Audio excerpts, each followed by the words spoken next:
Whether you're a skeptic or a believer, join me, Rob McConnell, as together we'll investigate the world of the paranormal and the science of parapsychology here on the X-Zone Radio TV show on XZBN and the X-Zone TV channel on Simul TV.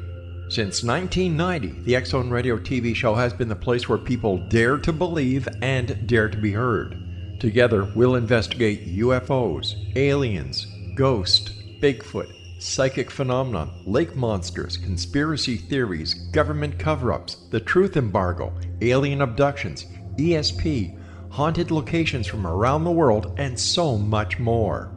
With over 28 years of broadcasting and more than 4,500 individual guests, the X-Zone is truly a place where fact is fiction and fiction is reality, as evidenced by the credibility, integrity, and professionalism of the guests that we bring to our international audience. If you have seen a UFO, had a close encounter, seen a ghost, Bigfoot, lake monster, or a story that you would like to share or have investigated, contact me, Rob McConnell, by sending me your email to xzone@xzoneradiotv.com, or you can call toll-free 1-800-610-7035, extension 143, and on Skype, X-Zone Radio TV.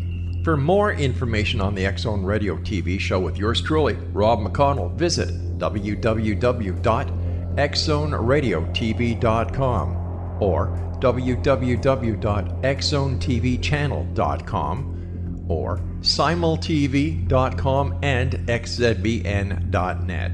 Until next we meet here in the X-Zone from our broadcast center and studios in Hamilton, Ontario, Canada, always remember, X-Zone Nation, keep your eyes to the sky and your heart in the light.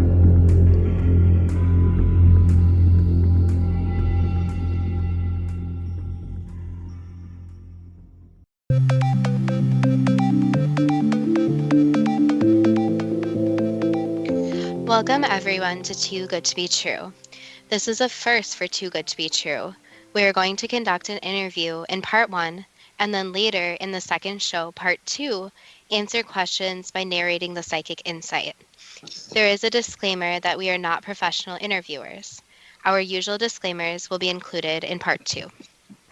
Okay, this is kind of a family affair. I'd like to welcome Justina's cousin Hermione and her partner Shane Affleck, and I guess I'm Marnie's uncle as well, so it's a real family affair. And we're going to talk about Shane's experiences as a medium, and also a little bit about Marnie's spiritual journey. Their lives seem very connected, at least their spiritual lives seem to be very connected. So I guess with no further ado, if you could introduce yourselves, starting with Shane. Hello there. So my name's Shane. I'm a psychic medium. I've worked with spirit for the last 5 or 6 years. I've worked with them since a younger age, but I've been more under control with it for the last few years. And I'm Marnie, and I've very recently, probably in the last year or so, just got into it, and I'm learning all the time. Okay, let's get some definitions. We love definitions on this show. So a psychic is somebody who can see things that normal people can't see, or normally gifted people can't see, or those that deny their gifts. Whereas a medium can actually contact spirits or entities that are beyond our world. So maybe we can say that mediums are psychic, but not all psychics are mediums. So, Shane, could you tell us a little bit about your medium work? So as I say, I'm a psychic medium, so I work with anything from thoughts, feelings, colours, energies, and then I work on platform giving messages from spirit to their loved ones. I work in energy. I deal with energy clearing, home clearing. I deal with demonic energies. I deal with healing. I'm a Reiki Master. I teach mediumship. I teach Reiki. So I kind of go along with whatever spirit want me to do, really. I don't really have any choice in how I work. They want me to work, so I'm very willing to, really, I suppose. Well, when you say you work on platform, do you mean on stage or in a group, or what does that Yeah, actually mean? so on platform is on stage, or in front of in front of a group of people where I have I've got one coming up again in a couple of weeks' time. People will come to the group, sit as an audience, and I will pull through spirit who want to connect with them and give them the messages, whatever it is that spirit have to say to them. And you've got a day job. You're not. This isn't your means of support. You've got a career outside of your mediumship. That's correct, Yeah, isn't it? absolutely. Yeah. I'm a catering manager in a care home, and I've been cooking for the last 20 years, near enough. And yeah, this is kind of the second part of my life, I suppose. It's obviously it's not a job. It's something I do, and yeah, brilliant. Well, I think this is a good time, Shane, if you want to mention your Facebook page and how people can actually get a hold of you. Okay. So yeah, if you want to find me on Facebook, it's Shane Affleck Psychic Medium. You can find me on there. You can message me. There's a kind of a brief rundown of what gifts I have and or I work with and what I can do and whatever. Yeah, and I can work remotely, so you don't necessarily have to be here in the UK. We can do it globally. It's not an issue. There's so many means of doing it these days, which was a big shock to me at the same time. So as I've kind of learnt throughout time, as working with spirit. So let's start with the platform discussion. Your book for Village Hall or wherever, Yeah. and there's a group of people. How do you prepare for that? I mean, do you put up protection? Do you meditate? Yeah. So I always protect myself. Now I'm not great at meditation. I tend to fall asleep if I sit there very quietly. What I've done, I kind of adapted myself. And that's, the way my mediumship works is all through intent. So I kind of set the intent over the time that if I'm driving to work or driving somewhere and I get lost in meditation, then that's when I kind of close my mind down and allow things to come to me. So kind of spirit kind of know that that's how I work. So for example, my last platform a few weeks ago, there was a physical child that I saw that my attention got drawn to, and this child was clearly a sufferer of cancer, and my mind just for some reason I kind of saw him and thought, okay, I'll acknowledge that. And then later on that evening, during the platform, the demonstration, a child with cancer came to me, and by the ways of communication he gave me, he made me remember the child that I saw in the physical world earlier on in the day. So I kind of every way is different. And when what I will do when I tend to like to set up my own the hall or wherever I am, I tend to set it up myself, which gives me time to focus. And I just kind of close my mind, and I have to walk around. The one weird thing I have to do, I have to walk to all four corners of the room, touch the corner and keep going. And I have to walk in and out of every single chair. I don't actually know why, but I know that if I do that, I'm creating a stronger link. And then I just drink gallons and gallons of water. Marnie laughs. She thinks it's quite comical, the amount of water I drink. I'll probably go through 10 bottles in about an hour and a half. It's unreal. So how are you accepted locally? I would imagine that it's only been recent there's been greater acceptance of psychics and mediums generally, and I hear in the UK there's a lot of skepticism. Yeah, you always face that. Now, most my friends all laugh when they see me and they see it and they say, "Oh, I don't believe that you do that," because in my normal life I'm a bit of a joker, a bit of a plonker, really. I like to have a laugh and a joke and a bit of a wind-up merchant. But the other side of it, you do face a lot of ridicule, unfortunately, and that tends to be from closed-minded people that don't really know anything about spiritualism. And I kind of feel that there's an element of fear there, because it's kind of fear of the unknown. Now, for me, I don't give those people the light of the day. I don't amuse them. I don't let them get away with it. I don't acknowledge. I just whatever, really. I feel sorry for them, really, because they're judging me on something they know nothing about. But it's becoming a greater acceptance, yeah, locally certainly. kind of once a word. I don't advertise massively. I do have a Facebook page. I don't massively advertise it. I kind of let word of mouth kind of take over, and I've just been so busy because of that. And I kind of feel, for me, I don't need to show off because I don't have anything to prove to anybody. I'm very blessed to have this lovely gift, and yeah, that's that really. Let's move on to Marnie, if you wouldn't mind sharing kind of a little bit about your spiritual journey and how you got involved with this and how you kind of work along with Shane. I met Shane when I asked him to come and do a reading for me. I was at a time in my life where I needed a bit of guidance, and I'd had hints of things like sort of during my life, but nothing that I really understood. And Shane spoke to me and said that he could see that I could potentially do what he did, and he offered to give me lessons. So for nearly a year we had weekly lessons and worked a lot on meditation. We looked a lot on home clearing because that was one of the first things he did for me. And we've dealt with friends and family. As I get more confident, it was nice to have friends and family, people I was comfortable with, being kind of guinea pigs for us. So we did some readings where they were happy to have both of us there, just for me to learn, and we would do readings together, and that really helped. What would you say to people who don't really believe in psychics and mediums, Marnie?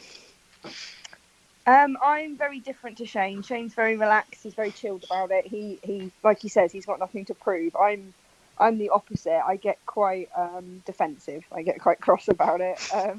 I want to let people know about it, and I want to almost convert the non-believers, which is not an easy task and probably causes me more stress. So I need to learn to be a little bit more relaxed. I also want to help people where I see people that need help. I want to help them, whereas Shane would wait for them to ask for help or be ready for help. So I'm learning that. I suppose it's patience. So I got a question for Shane now.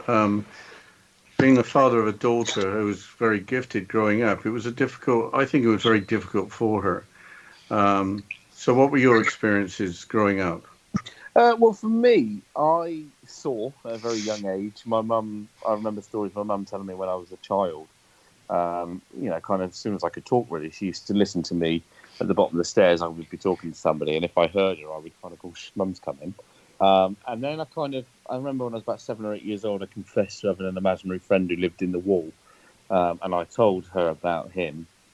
And then it kind of went quiet for years. I suppose once my awareness was raised, I suppose once you're a bit older, you kind of become aware, don't you? So Shane, we'll have to go into a break here and continue discussing this after the short break. No problem. And thank you again for being a guest on our show. You're listening to Too Good to Be True with Justina Marsh and Pete Marsh on the X Zone Broadcast Network, www.xcvn.net.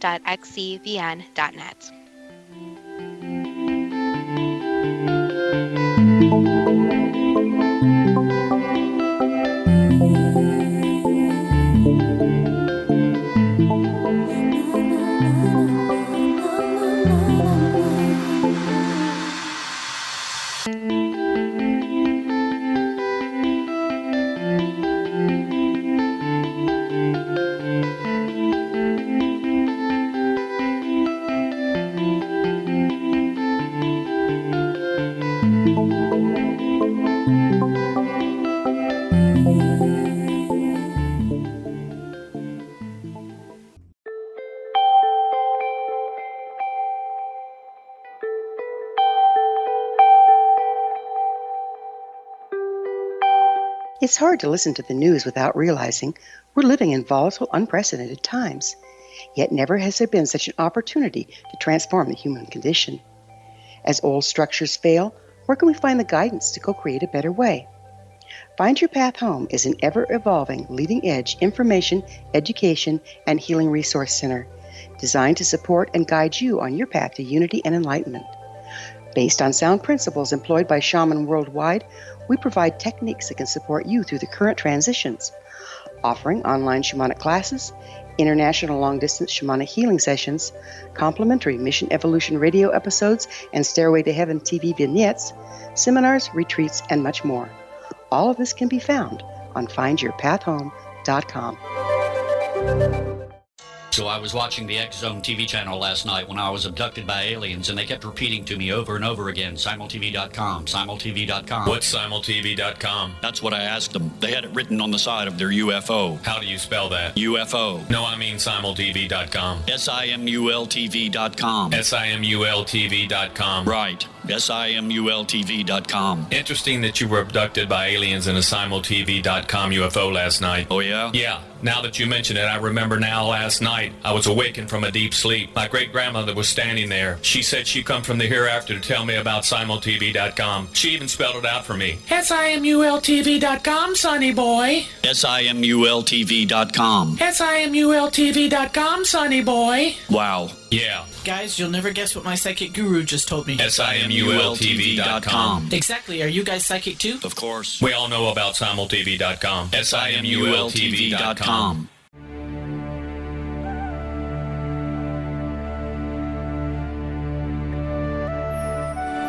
Shamanic healing is the key to personal empowerment. Why? All 4 levels of our being, physical, emotional, mental, and spiritual, must be addressed for us to enjoy balanced, healthy, abundant lives. Yet there are few provisions for spiritual or energetic healing. Shamanism, found at the root of all cultures, is a very effective spiritual healing modality. To find quality shamanic healing you can trust, regardless of where you live, look no further than Find Your Path Home Long-Distance Shamanic Healing Program. All Path Home long-distance healing practitioners have been trained and certified through Path Home Shamanic Art School. Change your life. Live abundantly. Schedule a long-distance shamanic healing session with Wilda Wieka or one of her quality practitioners today at findyourpathhome.com.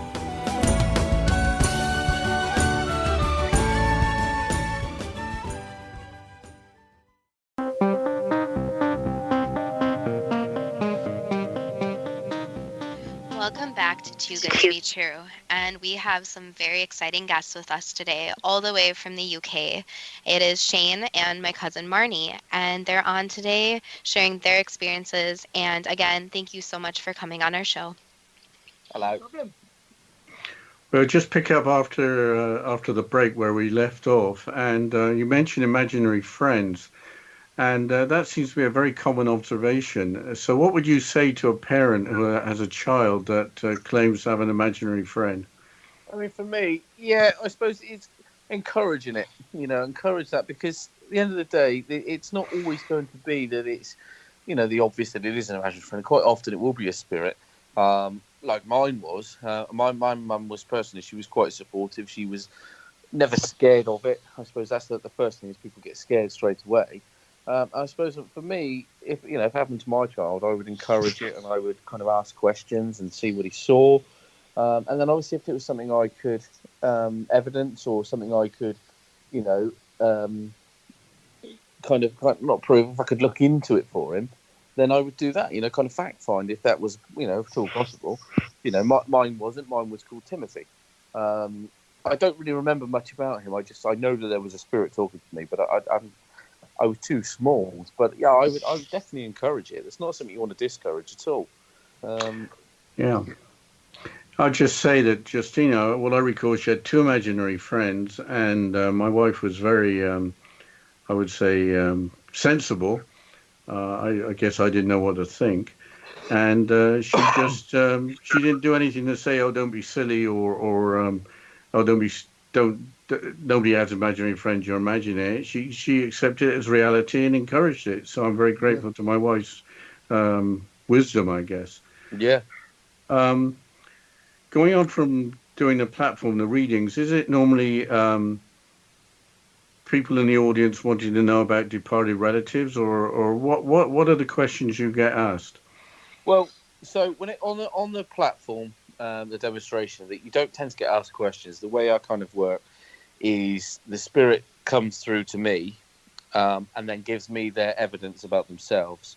And then 9 times out of 10, they'll show me where I'm going in the room. So I'll kind of get a feel and I'll know who I'm going to. If I don't know exactly where, I know within sort of 2 foot where I'm going. And then at that point, when I know that the person in the audience, the sitter I call them, is aware of who they are and is confident they know who the spirit is, I'll then give the message. But I'll never give the message, whatever it might be, if they don't know who the spirit is, if you're with me, because it wouldn't make sense. So yeah, I suppose. But in a one-to-one situation, you get asked all sorts. I mean, the most common one is, what's the lottery numbers? And I always laugh and say, well, if I knew the lottery numbers, I wouldn't be sat here in lovely England. I'd be in a beach in Hawaii or something, you know. I kind of, yeah, you do get all sorts of questions. You know, a lot of people want to know, it tends to be about relationships, tends to be, is my washing machine going to break? You know, well, yeah, you know, if you've got bricks in it, of course it is, you know. You do get a huge mix. I mean, a lot of people, you know, is health concerns, is financial concerns, is happiness concerns, relationship. And I kind of have to rifle through who I read for. And I get a feel, and I kind of got a good, you know, people contact me, and I kind of get a feel straight away whether they are genuine. And in all honesty, the most obvious sign to me if someone's being genuine is the first question they'll ask me is, how much do you charge? And I tend to avoid those sort of people because it's not about making money. It's not about that sort of thing. You know, it's kind of, I know then I'm in for a bit of a rough ride with them. It's, you know, kind of, if people are interested in what I do, then I'm kind of pulled more towards them, you know, and I kind of feel like it's going to be more worthy. You know, it's not that I'm picking and choosing, but, you know, we've got a limited energy supply, and, you know, I'd rather help the spirits that really need the help, if you know what I mean, as opposed to trying to pull somebody through to help somebody in the physical, if you understand. So on that, let's go on to kind of what you mentioned about home clearings. Marnie, you said you started doing home clearings and assisted with that. What's your whole process for a home clearing? How do you go about that? Do you go physically to the home? Do you do it remotely? How do you kind of perform those? So I can do both. So with Marnie, obviously at the time, you know, I just met her, so it was kind of, for me, I'd done the reading. Things were, you know, obviously we were kind of ending the evening, and then suddenly she said to me, like, I think I've got something in the home. And at the first time I had to work with my senses to start with, because I didn't have my tools that I use. So I kind of went around and used my senses to find the spirit that was going on around her. Now, I can do that again. I can't really explain how. I just kind of know. There's, you know, Claire knowing, when you've got all six senses working. You know, the Claire knowing sense kicks in. But now what I do, any energy clearance I do, if it's obviously local to me, that I can drive to, I use divining rods. You know, rods that you'd use to find water. They work the same with energy. So I will show somebody. Their energy. So I'll walk in. I'll tell them exactly where their aura is. I'll walk into their energy. The rods will cross. I'll walk back out again. I don't believe in things like ghost walks and things like that. Because I don't feel that I can, you know, enough evidence can be given.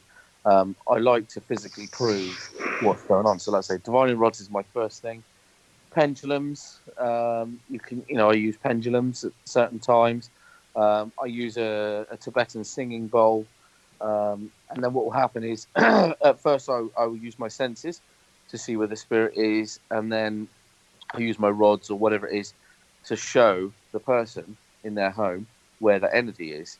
And then kind of from there, I'm led by spirit, really. There's no two clearances are ever the same. So remotely I can do, and I can ask questions. I can ask yeses and nos with the pendulums. They kind of give me a remote view, so I can see from the comfort of my own home into people's spaces. And I look for dark spots. I look for cloudy spots, foggy patches in rooms, and then I know that there's an issue there. And then from there, like I said, I'm led by spirits. Like I said, I can literally be anything. There's no two. In Marnie's case, it was a case of putting clear quartz in her house, collecting negative energy. She had an attachment from a childhood attachment. She'd been in some mines. Obviously, I didn't know any of this at the time, and I said to her, "There's a mining lady who's attached to your energy here, who I believe was looking for a husband. Is that right?" And she'd been with her sort of 15 years. And then Marnie said to me, "Oh, actually, do you know about that sort of time? I did go into a mine or a cave or whatever it was. So in her case, it was asking the spirit to go. They wouldn't. So I called upon my guides to come down and release this spirit. And then the energy of the spirit was caught in the clear quartz crystals. And I gave Marnie clear instructions. You put them in corners of the rooms, open the windows, light a candle, and then throw away the crystal in the sea. Again, no two clearances are the same. They're all different. I should add, you both live by the coast, so going to the sea is not very far, right? Oh no, it's 3 minutes. It's fantastic. I guess a couple of things there. There was one question I was going to ask, and my mind's gone completely blank, so I'll throw over to Justina for the next question. I think one interesting question the listeners might have is, we keep discussing spirits, and on this show, again, like Dad said, we go through a lot of definitions. So Shane and Marnie, you both can answer this, but what exactly do you define as a spirit for all the listeners? So for me, the way I see the difference between spirit and ghosts, I see that ghosts are on a loop. They don't tend to communicate. I've seen ghosts in my time. They don't tend to communicate. Whereas a spirit is an energy, a vibration. It's, obviously that they move at a higher vibration to us, hence why they can move around without us knowing. And for me, I communicate with spirits. Like, don't get me wrong, ghosts possibly do communicate with people, not with me personally. And it tends to be, ghosts, I kind of believe that it's through trauma. And it's kind of, that lasting bit of energy here. That's my personal belief. I'm not saying I'm right, but that's how I kind of feel about it. How do you feel? I don't have too much knowledge on it. I do know when I've seen spirits, I've seen ghosts. I've seen a ghost once, and they were very, they appeared very black and white to me, very hidden. They didn't want to communicate, so it was easy to tell the difference. But that's been my only sort of part in that. So when we talk about spirits, specifically you, Shane, have you dealt with good and bad spirits, or is it usually good spirits? Well, until this year, I had only dealt with good spirits. And this year I've had to deal with 3 negative energies. As I said, so Marnie and I, when we met, we kind of got off on a rocky patch to start with. I'd kind of felt I'd fallen for her during the reading, and I was currently with somebody, and it was breaking up anyway. And I kind of made my feelings very clear. Now, Marnie told me to step away, quite rightly. And what happened then for sort of 3 months, we didn't talk to each other. And then she got back in contact this year, and a family member of hers had been feeling very low. Shane will have to leave that on a cliffhanger here for the listeners about the interesting information about you and Marnie. And again, thank you for being on the show. And you're listening to Too Good to Be True with Justina Marsh and Pete Marsh on the X Zone Broadcast Network, www.xzbn.net.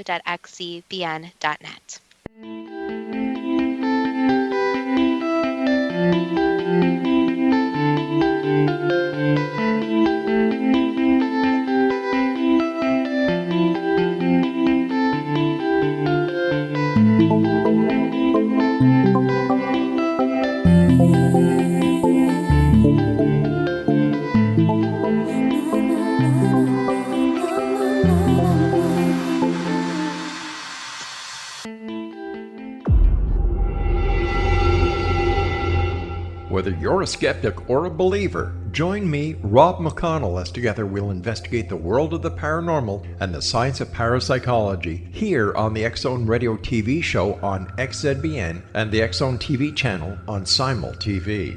Since 1990, the X Zone Radio TV show has been the place where people dare to believe and dare to be heard. Together, we'll investigate UFOs, aliens, ghosts, Bigfoot, psychic phenomenon, lake monsters, conspiracy theories, government cover-ups, the truth embargo, alien abductions, ESP, haunted locations from around the world, and so much more. With over 28 years of broadcasting and more than 4,500 individual guests, the X Zone is truly a place where fact is fiction and fiction is reality, as evidenced by the credibility, integrity, and professionalism of the guests that we bring to our international audience. If you have seen a UFO, had a close encounter, seen a ghost, Bigfoot, lake monster, or a story that you would like to share or have investigated, contact me, Rob McConnell, by sending me your email to xzone@xzoneradiotv.com, or you can call toll-free 1-800-610-7035, extension 143, and on Skype, X Zone Radio TV. For more information on the X Zone Radio TV show with yours truly, Rob McConnell, visit www.xzoneradiotv.com or www.xzonetvchannel.com or simultv.com and xzbn.net. Until next we meet here in the X Zone from our broadcast center and studios in Hamilton, Ontario, Canada, always remember, X Zone Nation, keep your eyes to the sky and your heart in the light.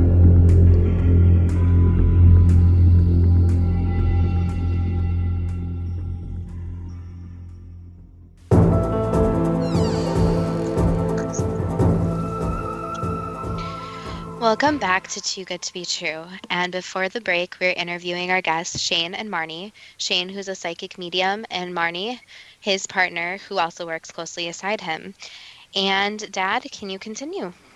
Yeah, just before the break, we were at a cliffhanger. We were mentioning a family member who was having an issue with some negativity, and we kind of left it hanging. Could you fill us in a little bit, Shane? Yes, as I was saying, Marnie and I weren't really communicating very well at the time, and she got in contact. I kind of felt that she would, and she said to me that I've got a family member who is really struggling.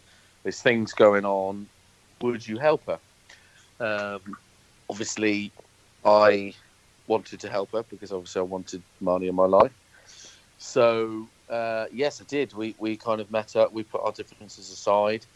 And the family member turned up, and what had happened was I didn't want her to tell me anything. I'm very much, I believe in don't feed the medium, so don't tell me anything. So I will never ask anyone to tell me what's going on. I always want to find out for myself, and that's not to show off or anything. That's just so that I get a picture myself, and so that I also solidify that it's genuine. Because there's too many people that question.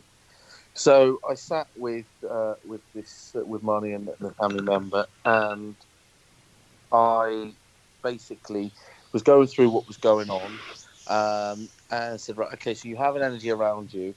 Where does it come from? So I kind of asked in spirit to show me, and basically what they'd shown me was they pretty much word for word what happened. They'd said to me, right, okay, so she's been the pub that she was working and living in at the time. There'd been 3 visiting mediums on a night.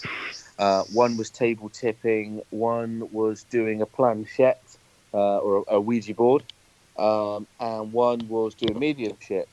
Now, Marnie and her family member had sat with me previously, and I'd gone through meditation with them, and I'd absolutely stressed the importance of protection to both of them first, because that for me, if you haven't got protection, then you don't work spiritually.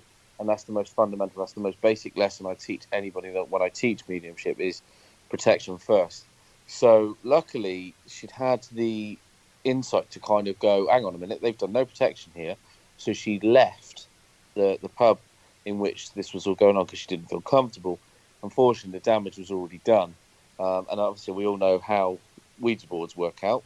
We've all seen The Exorcist. It's very, very real. I hadn't actually seen this negative energy before, and the way spirit worked with me, talking about the Exorcist film, I literally, as I was looking at her family member, it literally showed me the picture of the Exorcist, so I knew what I was dealing with straight away.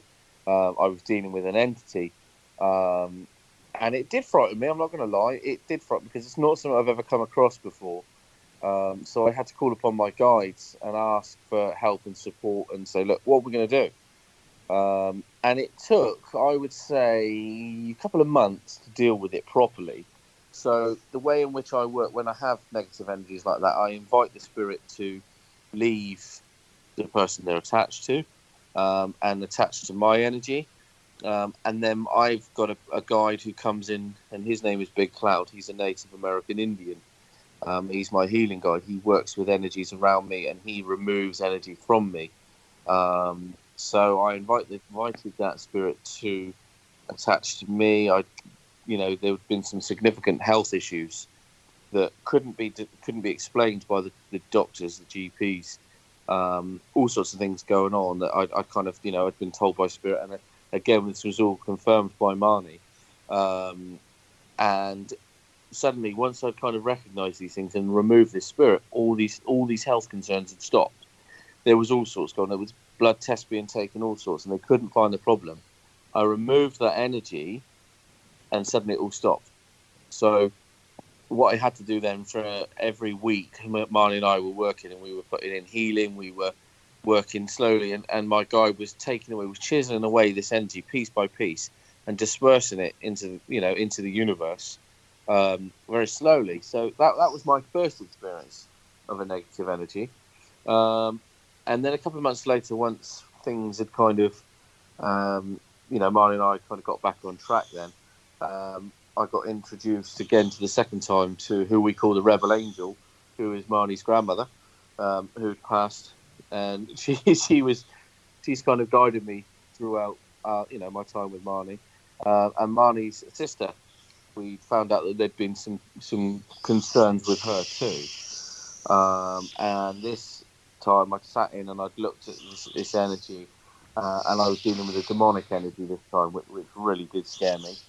And I sat there one night and I was meditating with Marnie, and I was going through the energies around her sister, and Marnie was sat next to me, and the spirit was whispering in my ear that if I don't back off, he's going to take her, which really frightened me, because I was thinking, no, I don't need this. And Marnie had said to me, I want to feel this energy had attached itself to my energy, something really bad. And Marnie had said to me, I want to feel this energy, And I said, no, you can't. It's too powerful. And the Rebel Angel had said, no, not doing it. Marnie kept on and on and on and on. So the Rebel Angel said to me, yeah, okay, let's do this. So I allowed her to link with my energy, and within 10 seconds, she felt horrendous, didn't you? How did you feel? Absolutely terrible, completely drained. I didn't have an ounce of energy left, just felt awful. And it kind of makes you feel, this particular energy made you feel depressed, made you feel bad thoughts. It was a real strong energy, but you have to kind of override that, working with the light, working with the white light of the spirit is stronger. So it took me 6 months, and we've only kind of got over it the last couple of months. Again, it's the same process, chiseling small amounts away. And there's been a few times where I've actually felt excruciating physical pain, particularly on my heart. I tend to find that when spirit attaches to me, they're attached to my spine or my heart. And it's almost like somebody's squeezing it, and I get in some serious pain. And then my guide comes in, and I can't control when he comes in all the time, because he comes in when I really need him, and he just takes energy away from it, and I'm absolutely exhausted. And it took me months to get through it. It was quite terrifying, wasn't it? It was a hell of an experience. And we just get attacks out of nowhere. Suddenly Marnie would message me from work saying she's feeling really rough, really negative. And then I would kind of be saying, okay, right, I'm sending you healing. You need to, through the power of intent, send me all your horrible feelings. Send it to me, and I'll look after you. I'll kind of look after you and protect you. So my energy was constantly going into feeding Marnie remotely, and it just, it was an experience. And then eventually, the Rebel Angel helped us with the energy removal. And which she's done on a few occasions. She's kind of helped us. We've had some spirit release to do, some good, some bad. So that's what we had to do. We had to invite angels down to protect us, and they came to us through a meditation. Pegasus energy we work with, and obviously that's the purest of energies. And they came and they helped us remove. It was brilliant. So you mentioned that Ouija boards were used probably that invited these negative spirits in. We've mentioned Ouija boards before in the show. I know they kind of creep Dad out. But what do you have to say for the listeners who think Ouija boards are just a toy? I mean, they're sold in a lot of toy stores, especially in the US here. What would you tell listeners who are thinking of buying a Ouija board?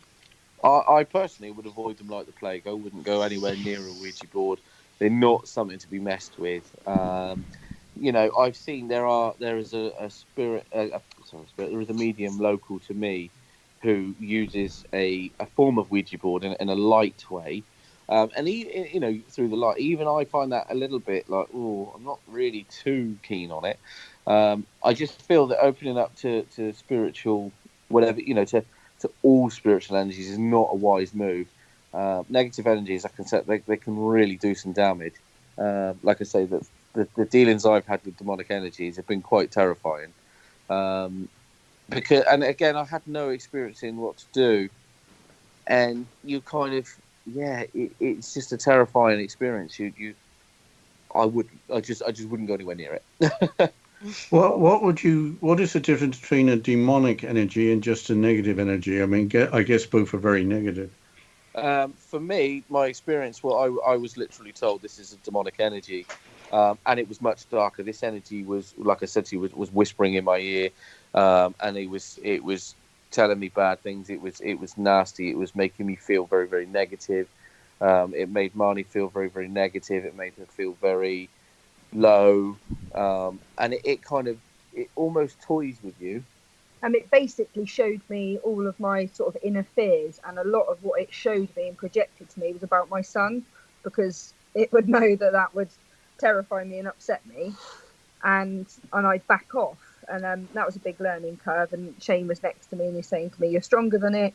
Carry on. You're absolutely fine. Ignore what it's saying or what it's trying to project to you."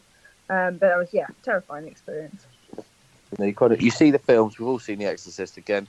Obviously, there's a Hollywood twist on that, but it is pretty much, it kind of that sort of thing. It can impress some seriously strong energies on you in your mind, certainly. And that was what I had to say to Marnie. And you have to be, no, I am stronger than you. So the night it was telling me that it was going to take Marnie, I had to say to it, no, you're not. I'm stronger than you are. You can't affect me. You're going to go now. Well, on we that gotta go. note, Go ahead, we have to go into the break here. Maybe we'll discuss something a little more cheerful after the break. But again, we have guests joining us from the UK here. And you're listening to Too Good to Be True with Justina Marsh and Pete Marsh on the X Zone Broadcast Network, www.xzbn.net.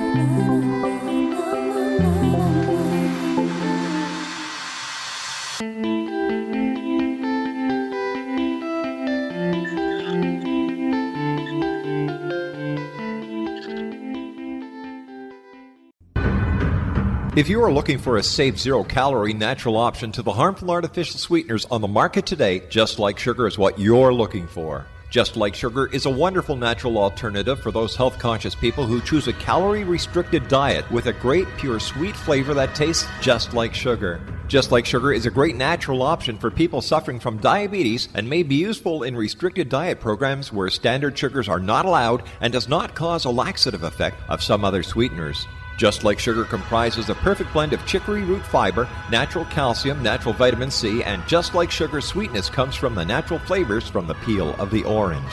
Just Like Sugar is a natural alternative to harmful artificial sweeteners and will change the way that you believe all natural sweetener products taste.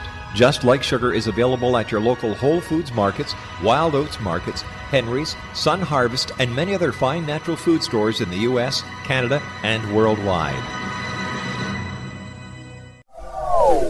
They are here, and they've been here for thousands of years, making their presence known in the shadows. They might be seen by a lonely motorist on a deserted road late at night, or by a frightened and confused husband in the bedroom he is sharing with his wife. But who are they? What do they want? Why are they here? Perhaps most concerning, has the government been aware of their presence all along? The new book by Ellie Marzulli, UFO Disclosure, The 70-Year Cover-Up Exposed, delves into the world of UFOs. Can full disclosure be soon? Order now and receive a free hour and 37-minute DVD on the UFO phenomenon. UFOs are real. Get both the book and the DVD, a $40 value, for only $19.99. To order your book and DVD today, go to lamarzulli.net. That's LAMARZULLI.net.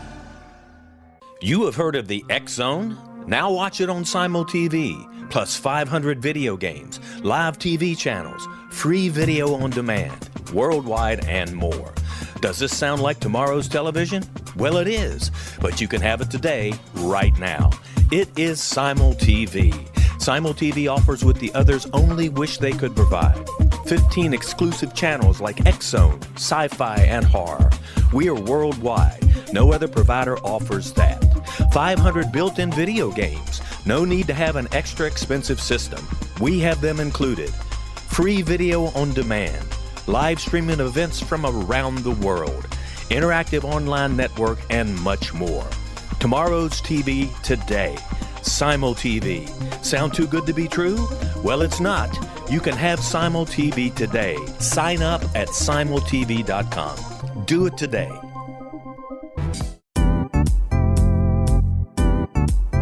Memorable dynamic presentations are a not-so-secret weapon in the business world. Do you have a powerful message that must be shared, but you haven't found a way to deliver that message? Do you want to be known as a top public speaker who gets amazing results? Are you ready to create and deliver your powerful message? Thomas Hides can help you create and deliver your speech to get the results you desire. Visit iconquality.com. Did you expect your business to flourish, but instead it plateaued or didn't get off the ground yet? Would you like to achieve massive goals and discover new sources of income within your business? When you're ready to experience that type of success with fast results, Cindy Hendricks is the business coach for you. Her work with entrepreneurs and business owners has been life-changing. To get you and your business where you want to be, go to imaginemoresuccess.com. Has the fear of public speaking stalled your business or personal life? What would you Welcome give to back develop to and Too Good to maintain Be supreme True. confidence? And listeners, Have an you're not imagining invaluable it. I private am the only program to person here with always an American perform at your accent best. today. Since we Imagine how have you two would guests feel. from the UK, You can my have cousin all Marnie that and so her much partner more Shane, today and of with course Thomas my dad. Hyde's So if you're life-changing hearing a lot of course British called Number One accents, I Fear am too over here. Unleashed.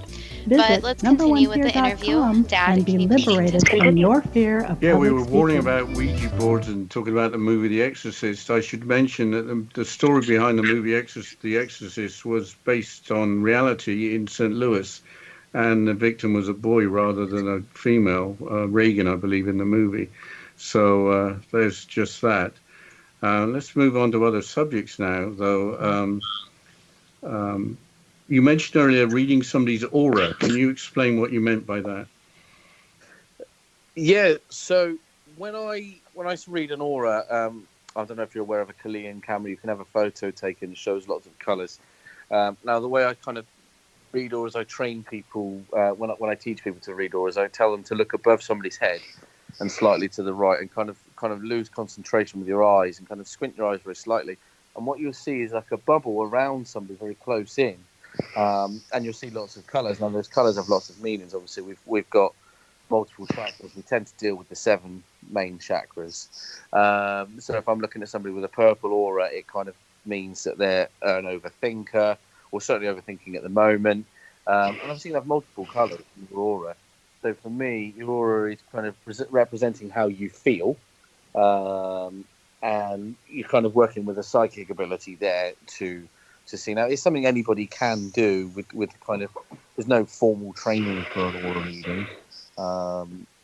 So your aura holds energy, kind of thoughts, feelings, things from the day that you haven't kind of really got rid of. It doesn't tend to necessarily be deep-rooted feelings in an aura. It tends to be more things on the surface, as a rule. So, yeah.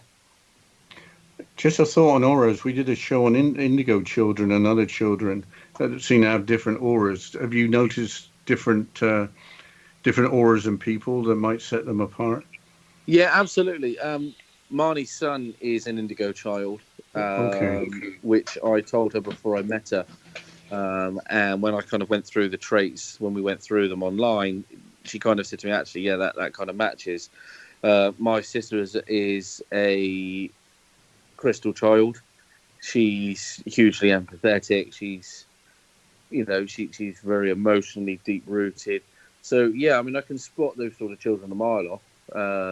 Let's call them children. Not always, my sister's 18, so she's not a child. But it's you spot them a mile. And again, there's no rhyme nor reason for that. You just tend to notice. You something significant, or you tend to be told. That's how they are. If you're with me. Yeah. One thing I should have asked earlier, and that was if I already asked it, I'm getting senile, but could we go through the mechanics of putting up protection? Because it seems like if you get involved in anything spiritual, as you stated, that you open yourself up if you're not too careful. Mm-hmm. So for me, I believe when I teach my group, I teach them to keep it very simple. Now, some people can imagine lotus flowers opening and spend half an hour doing protection. For me, I keep it very, very simple because it is the most fundamental thing in spiritualism, I believe. Now, I keep it very simple. I will simply ask my guides to protect me. I'll ask them to protect who I'm working with, where I'm working, protect my possessions and my belongings. And I ask them to surround me with bubbles. And again, we're closing down. I always thank them. You always thank them for working with you, thank them for protecting you, keeping you safe. Ask them to clear my energy from me at the end of every reading or every sitting, and ask them to protect my home, protect wherever I am working and those around me. You think there's lots of different ways you can do it. You can imagine roots growing from the ground into your feet to kind of ground you. All sorts, really. So certainly when I taught Marnie, I taught her to use a bubble or a cloak, whatever it is she feels comfortable with. Violet flame, violet fire. Again, like I say, just keep it very, very simple, but it is the most fundamental thing, and you must always use, ask for protection for safety reasons, really, and ask that they only allow the positive energies to work with you, and no negative energies, if you're with me. Right, I've heard people just say shields up if they're in a hurry, a Star Trek reference, which I found quite amusing. But anyway, what other gifts have you got? You mentioned quite a few already. What other activities are you involved in? So I've been through a stage of, like I said, I've sort of done house clearing, energy clearing.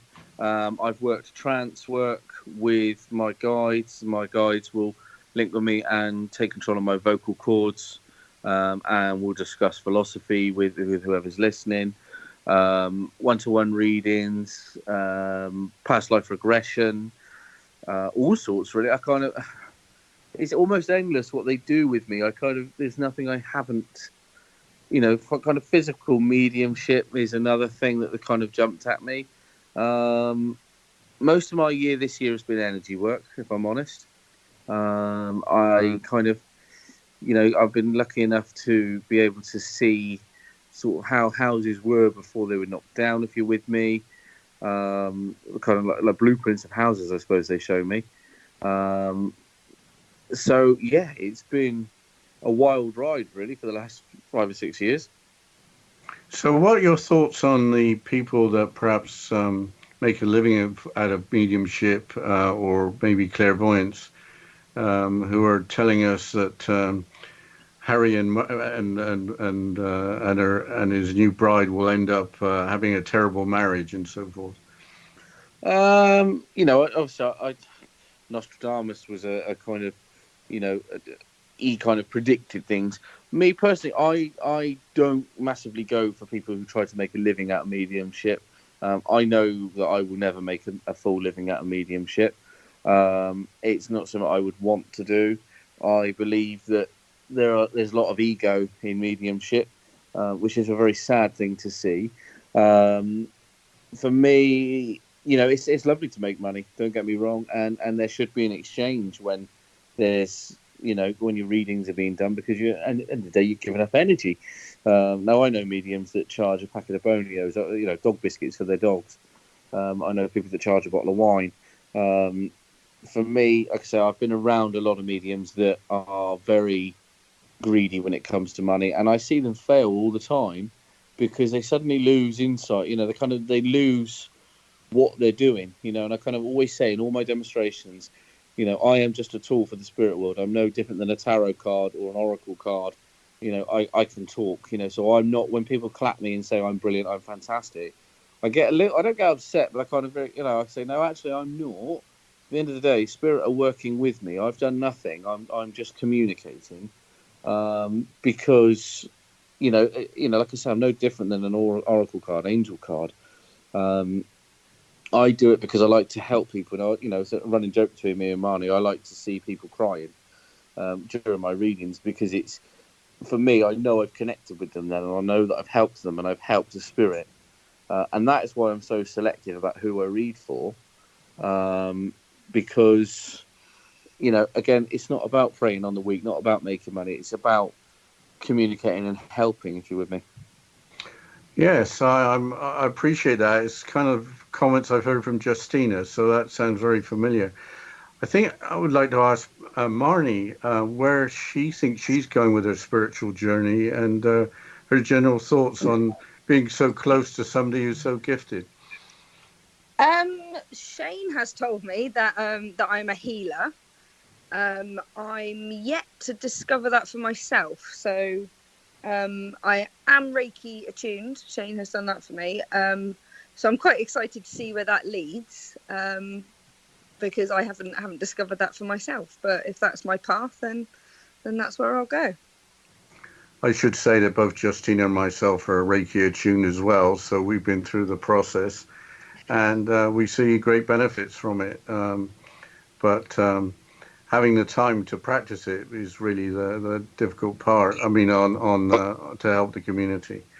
Marnie's also been involved in some spirit release, soul midwifery. Through me, she hasn't experienced it on her own, but she has kind of been through those sort of things. She's been through the past life regression stuff as well, which, with guidance from spirit, she can do. She tends to be my wing woman with that, really. I tend to use her. We'll kind of go through a meditation together with whoever it is we're doing, if it's past life regression or something. And I will say to her, what do you see? What do you see? What do you see? So that she's actually seeing what's going on. So she's very much in tune, but just hasn't kind of got the confidence yet to kind of acknowledge that, if you're with me. Yeah, you mentioned soul midwifery, and I think we have to start wrapping things up, but I think that could be a subject of a whole another show that we might do. So maybe I should throw it over to Justina. Yeah, I just want to take a few moments here to thank our guests, Shane and Marnie, for coming on the show today. Again, this is a first for us on Too Good to Be True. We've never had a guest before or multiple guests. So we want to thank you guys. And Shane, if you could mention your Facebook page again, how people can get a hold of you so that the listeners can contact you. And yeah, if you would mention that again. Absolutely. It's Shane Affleck, Psychic Medium on Facebook.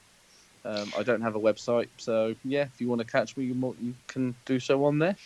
Well, I'll mention our Facebook page at Too Good to Be True with the first two spelled TWO, or our Instagram page at TWOGTBT. And if you have any suggestions for future shows, please contact us. And if you want to be a guest on our show, we are now opening it up. Please contact us with a brief bio about yourself. And as always, thank you so much to the listeners, and we look forward to next week's show.